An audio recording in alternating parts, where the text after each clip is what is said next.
மொழியோடு பேசுபவள் எனும் வலையொலித்தளம் உங்களை அன்போடு வரவேற்கிறது.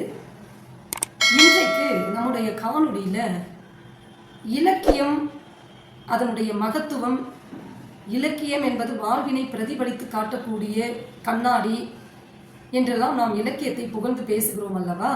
அது வெற்று வார்த்தை அல்ல, உண்மையாகவே இலக்கியம் என்பது வாழ்வினை பிரதிபலித்து காட்டுவதுதான் என்ற ஒரு அருமையான சிற்றிலக்கிய பாடலின் வழியாக நந்தி கலம்பகத்திலிருந்து ஒரு அருமையான பாடலை எடுத்துக்கொண்டு விளக்குவதாக தாங்க நம்மளுடைய காணொளி இன்னைக்கு இருக்க போகுது.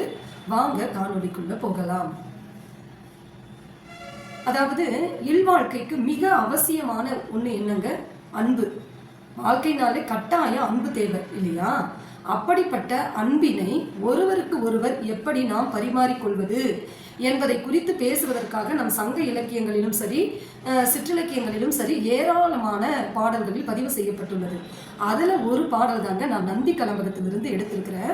அந்த பாட்டு என்ன அப்படின்னு கேட்டிங்கன்னா, நந்தி கலம்பகமே தெல்லாறு எறிந்த 3ஆம் நந்திவர்மன் மீது பாடப்பட்ட ஒரு பாடல் தாங்க. காஞ்சிபுரத்தை தலைநகரமாக கொண்டு ஆட்சி செய்திருந்த அந்த நந்திவர்மனை பாட்டுடை தலைவனாக கொண்டு பாடப்பட்ட ஒரு அருமையான பாடல் தாங்க நந்தி கலம்பகம். இந்த நந்தி கலம்பகத்திலிருந்து நாம் இல்வாழ்க்கையை பிரதிபலிக்கக்கூடிய, வாழ்வின் யதார்த்தத்தை, வாழ்வின் மகத்துவத்தை பிரதிபலிக்கக்கூடிய ஒரு அருமையான காதல் உணர்வை எடுத்து காட்டக்கூடிய ஒரு பாடலை தான் உங்களுக்கு இந்த காணொலியில் நான் சொல்லலாம் அப்படின்னு வந்திருக்கிறேன். அது என்ன பாடல்? ஓடுகின்ற மேகங்கால் ஓடாத தேரில் வெறும் கூடு வருகுதென்று கூறுங்கள், நாடியே நந்திச்சே ராமன் நன்னகரில் நறுநுதலை சந்திச்சே ராமாகில் தான் என்று அந்த பாடல் 4 வரி பாடலாகிறது. இந்த பாடலின் கருத்து என்ன அப்படின்னு பார்த்தோம்னா, ஓடுகின்ற மேகங்கால், தலைவன் தலைவியை விட்டு பிரிந்து போறான். 3 காரணங்களுக்காக தலைவன் பிரிவான். பொருளுக்காக பிரிவான், போருக்காக பிரிவான், தூதிற்காக பிரிவான், கல்விக்காக பிரிவான் என்று தலைவன் பல வகையில் தலைவியை விட்டு பிரிவது நம்முடைய இலக்கியங்கள்ல சொல்லப்பட்டிருக்கிறது. அந்த வகையில் தலைவன் வினைக்காக பிரிந்து சென்றிருக்கிறான் தலைவியை விட்டு.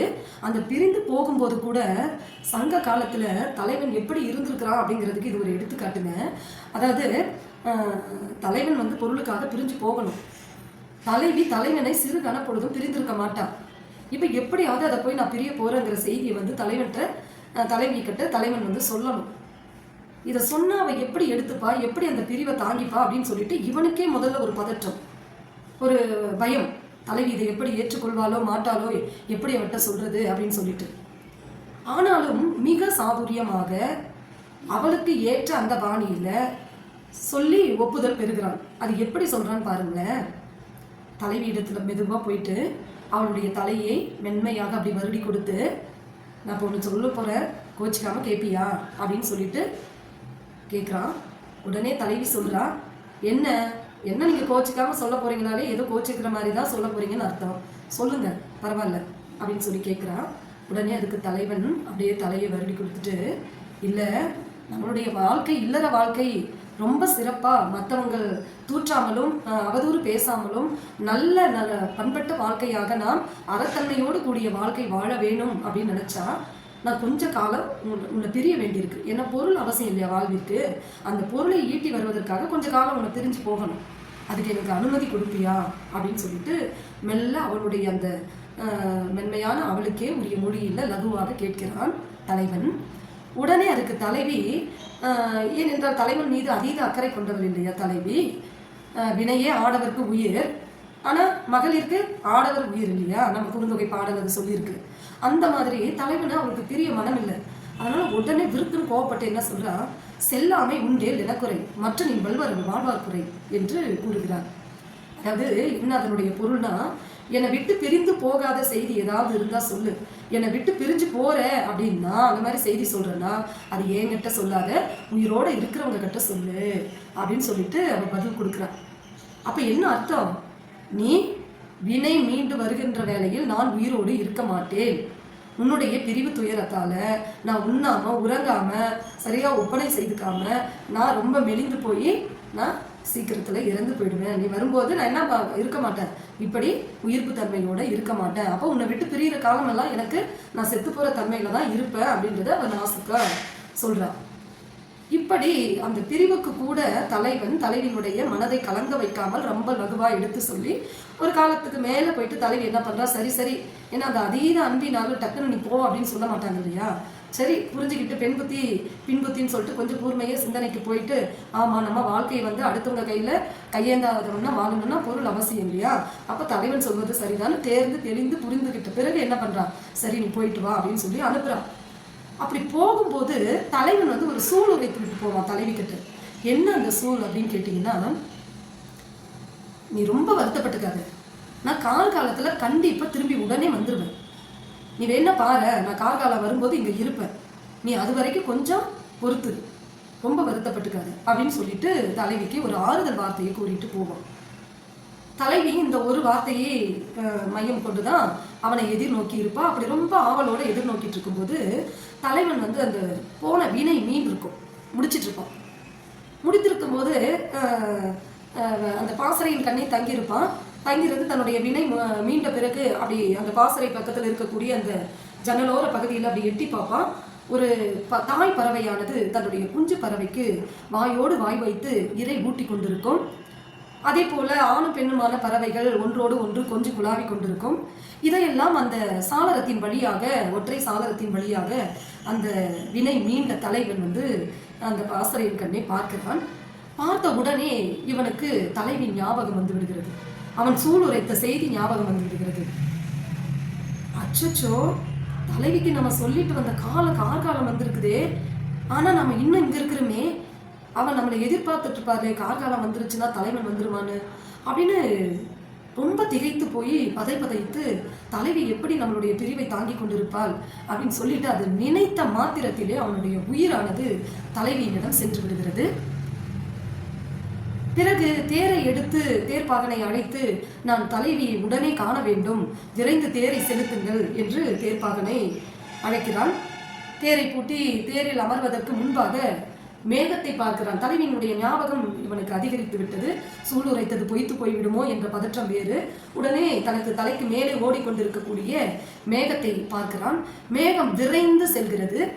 அதை பார்த்த உடனே தலைவன், நம்முடைய தேர் செல்வதை காட்டிலும் இந்த மேகம் விரைவாக நம்மளுடைய காஞ்சி மாநகரத்தை சென்றடையும் போல இருக்கிறதே அப்படின்னு சொல்லிட்டு அந்த மேகத்தை விழிக்கிறான்.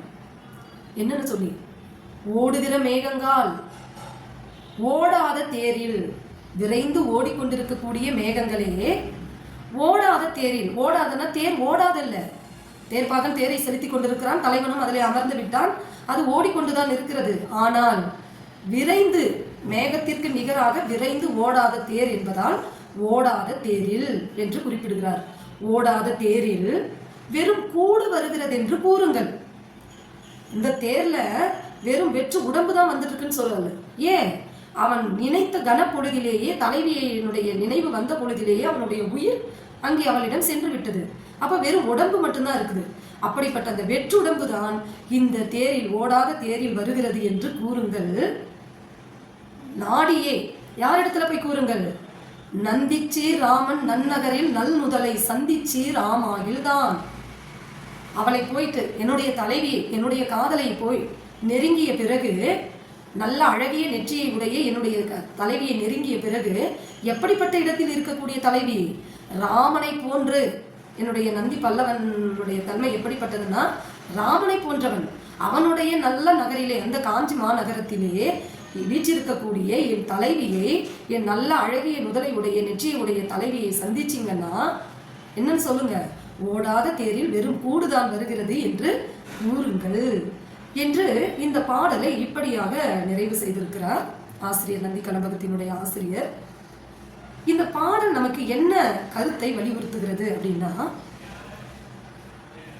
ஒரு இல்லற வாழ்க்கையில் ஈடுபடக்கூடிய ஆணுக்கும் பெண்ணுக்கும் இருக்கக்கூடிய மிக முக்கியமான பண்புகள்ல தலைச்சிறந்த பண்பு எதுன்னு கேட்டீங்கன்னா, ஒருவர் மீது இன்னொருவர் அன்பு செலுத்துவது. அதனாலதான் நம்மளுடைய திருமண அழைப்புதல் எல்லாம் கூட பாத்தீங்கன்னா, அன்பும் அறனும் உடைத்தாயின் இல்வாழ்க்கை பண்பும் பயனும் அது அப்படின்னு முடிச்சிருப்பாங்க அந்த குறள். அன்பு அறனும் இருந்துட்டா போதுங்க, இல்வாழ்க்கை ரொம்ப பயனுடையதா இருக்கும் அப்படின்னு சொல்லியிருப்பாங்க இல்லையா. அப்ப முதல் வார்த்தை அந்த அன்புன்றது தாங்க. அன்பு இருந்தா அந்த வீட்டுல என்னுமே இல்லைன்னா கூட அந்த வீடு மிகச்சிறந்த வீடாக இருக்கும். அப்ப அந்த அன்பு குறித்து தாங்க இந்த பாடல் நமக்கு வலியுறுத்துகிறது. இப்ப தலைவன் பாருங்க, நினைத்த அந்த கனப்பொழுதிலேயே தலைவியை போய் எப்படியாவது சந்திச்சிடணும். அவளுடைய மனம் சிறிய கனப்பொழுது கூட நம்மை பிரிவினுடைய துயரத்தை தாங்க மாட்டாலே, அவள் ஏங்கிவிடக் கூடாது என்பதற்காக அந்த இயற்கையை விழித்து தூது விட்டு அனுப்புறான் பாத்தீங்களா. இது மேக விடு தூதுன்னு சொல்லி இந்த பாடலுக்கு பேருங்க. அப்ப எவ்வளவு அன்புணர்வோட தலைவன் இருந்திருக்கிறான். தலைவி எப்படிப்பட்டவளாக, நான் முன்னாடி ஒரு திருக்குறள் சொன்னேன் இல்லையா, செல்லாமை உண்டேல் எனக்குறை மற்றும் நீ வல்வரவு வாழ்வார் குறைன்னு சொன்னா இல்லையா. அப்ப தலைவி தலையின் மீது எத்தகைய அன்புடையவளாக இருந்திருக்கிறாள். அதே சமயம் மேகத்தை தூது விட்டு தன்னுடைய தலைவியினுடைய பிரிவு துயரை ஆற்றுகிறான் என்று சொன்னால் தலைவின் மீது தலைவன் எவ்வாறு அன்புணர்வை வைத்திருக்கிறான் என்பது மிகுந்த ஒரு காதல் பற்றி வெளிப்படுத்தக்கூடிய ஒரு அருமையான பாடலாகத்தான் இந்த நந்தி கிளம்ப மேக விடு தூது என்ற பாடல் வந்து இடம்பெற்றிருக்கிறது. இந்த பாடலை இந்த நேரத்துல உங்களுக்கு நான் ஏன் காணொலியா பதிவிடணும்னு ஆசைப்பட்டேன் அப்படின்னா, இன்னைக்கு இருக்கக்கூடிய இளைஞர்கள் மத்தியில நிறைய மனமுறிவு என்பது ஏற்படுகிறது. ஒருவர் மீது ஒருவர் அன்பு செலுத்துவது என்பது மிக குறைவாக இருக்கிறது. அப்போ அதெல்லாம் இது போன்ற காணொளிகளை, சங்க இலக்கிய பாடல்களை, நந்தி கலம்பக பாடல்களை எல்லாம், சிற்றிலக்கியங்கள்ல ஏராளமான பாடல்கள் இப்படியான பாடல்களா இருக்கிறது. அதே போல நம்மளுடைய முத்தொள்ளாயிர பாடல்கள், சங்க இலக்கியம் பக்கம் வந்தீங்கன்னா நற்றிணை, குறுந்தொகை, அகநானூறு, கலித்தொகை, இது எல்லாமே பார்த்தீங்கன்னா கலித்தொகையில கூட ஒரு ஆண் புறா பெண் புறாவும் எப்படி ஒருவருக்கு ஒருவர் தன்னுடைய சுகதுக்கங்களை பரிமாறிக்கொள்ளுகிறது என்பதற்காகலாம் அருமையான பாடல்கள் இருக்கின்றது. இது போன்ற இலக்கியங்களை எல்லாம் இன்றைக்கு இருக்கக்கூடிய இளைஞர்கள் பெரும்பான்மையாக படிக்க வேண்டும். இவ்வாறு படிக்கின்ற பொழுது நமக்கு என்ன நடக்கும் அப்படின்னா, வாழ்க்கையை வந்து இலக்கியம் எடுத்து சொல்லி இருக்குது. இப்போ மற்ற துறையெல்லாம் நமக்கு ப்ளஸ்ஸும் மைனஸும் சேர்ந்தா இது வரும் இல்லையா, அதை தான் நம்ம சொல்ல முடியும். ஆனால் வாழ்க்கை குறித்த இலக்கணத்தை கற்றுத்தருவது நம் இலக்கியம் மட்டும்தான். அப்போ அந்த வாழ்க்கை நம்ம எவ்வளோ பெரிய படிப்பு படித்தாலும் கடைசியில் வாழ்க்கையை தானங்க வாழ போகிறோம். அப்போ அந்த வாழ்க்கையை நம்ம எப்படி வாழணுங்கிற ஒரு தத்துவார்த்தமான கருத்துக்களை நாம் தெரிந்து கொண்டு அதன்படி நாம் வாழ்க்கை நடத்தினால் வாழ்க்கை எவ்வளோ இன்பமயமானதாக இருக்கும். அந்த ஒரு அருமையான விஷயத்தை உங்களிடத்தில் பரிமாறிக்கொள்ளலாம் என்கிற அந்த அடிப்படையில் தான் இந்த காணொலியை நான் பதிவு செய்தேன். என்ன தமிழ் உறவுகளே, அன்பு நண்பர்களே, உங்களுக்கு இந்த காணொலி மிக மிக பயனுள்ளதாக இருக்கும்னு நினைக்கிறேன்.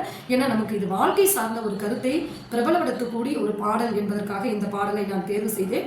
இது போன்ற எண்ணற்ற பாடல்கள், இலக்கியங்கள் ஏராளமாக கொட்டி கிடக்கின்றது. அத்துணை பாடல்களையும் நாம் ஆயுட்காலம் முடிவதற்குள் படித்து முடித்து விட வேண்டும் என்ற வேட்கையோடு, அவாவோடு உங்களிடமிருந்து விடைபெறுகிறேன்.